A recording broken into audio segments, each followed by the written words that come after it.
Baby No Money spent years carefully crafting the image of the good guy in the music industry. He presented himself as a pro-artist voice, anti-AI, supportive of trans rights, and someone who uplifts smaller creators. But once the internet took a closer look, that entire image started collapsing. Because when you place yourself on a moral pedestal, the higher you go, the harder you fall. And in his case, it wasn't just a small slip. It was a full-on crash. People started calling him out, digging up old content, exposing contradictions, and eventually, 4.2 million people voted for him to quit music entirely. To his credit, he actually did quit, for about a month. Then he came back. Now, if you somehow don't know who Baby No Money is, that's actually surprising, because over the past few years, he's been everywhere. TikTok trends, influencer collaborations, viral clips. Basically, anywhere music meets internet culture, he was there. He's a Canadian rapper who built his fan base from the ground up, not through traditional labels or charts, but through social media. He collaborated with creators, paid artists for visuals, and positioned himself as someone who genuinely supports the community. At one point, he even called himself the Gen Z Eminem, which should already tell you a lot.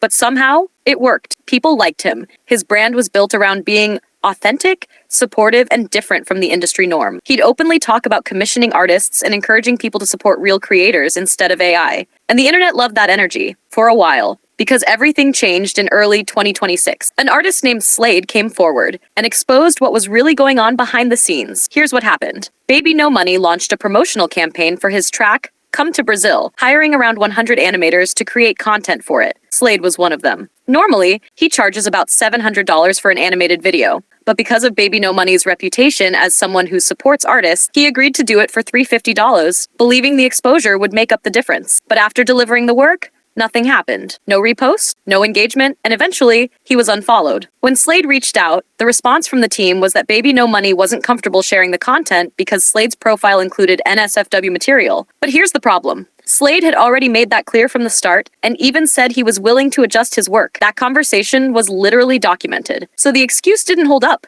And people started asking, how do you manage a campaign with 100 artists but somehow miss something that obvious? It didn't add up. Now sure, artists have the right to protect their image, but if someone doesn't fit your brand, don't hire them in the first place. And this wasn't an isolated case. More artists came forward. One animator claimed he was offered just $100, with no clear payment discussion beforehand, and only got $150 after pushing back. For a full animation, from someone who publicly claims to support artists, that didn't sit well with people. Baby No Money responded by calling it a misunderstanding and said he had never intentionally avoided paying anyone. He even offered to pay Slade fully, after the situation went public. But by then, it was too late. Slade rejected the payment and instead asked for a public apology. From there, things escalated. Some people called it harassment, others called it accountability. No one agreed, but everyone was watching. And then came the cosplay situation. A creator posted a Leon Kennedy cosplay on TikTok. Shortly after, Baby No Money uploaded a nearly identical version. Same concept, same style, same energy.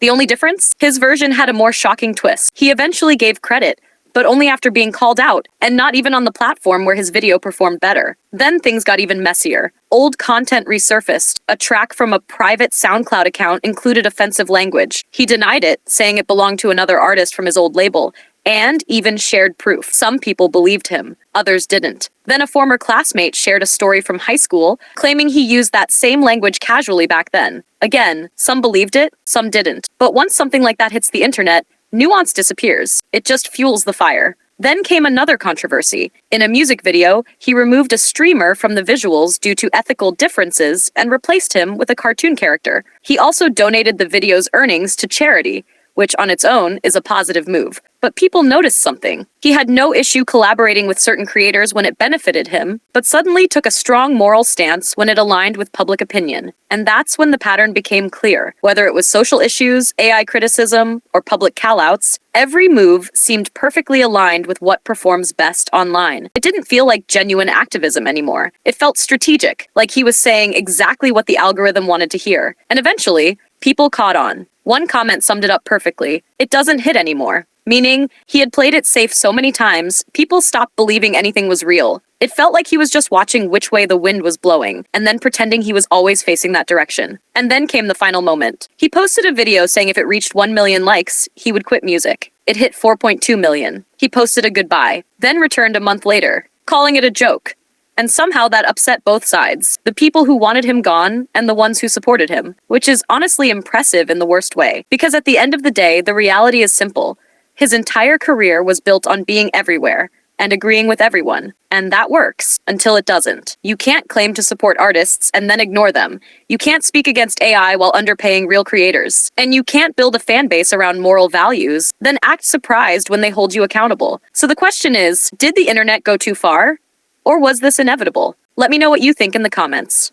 I'll see you in the next one. Peace.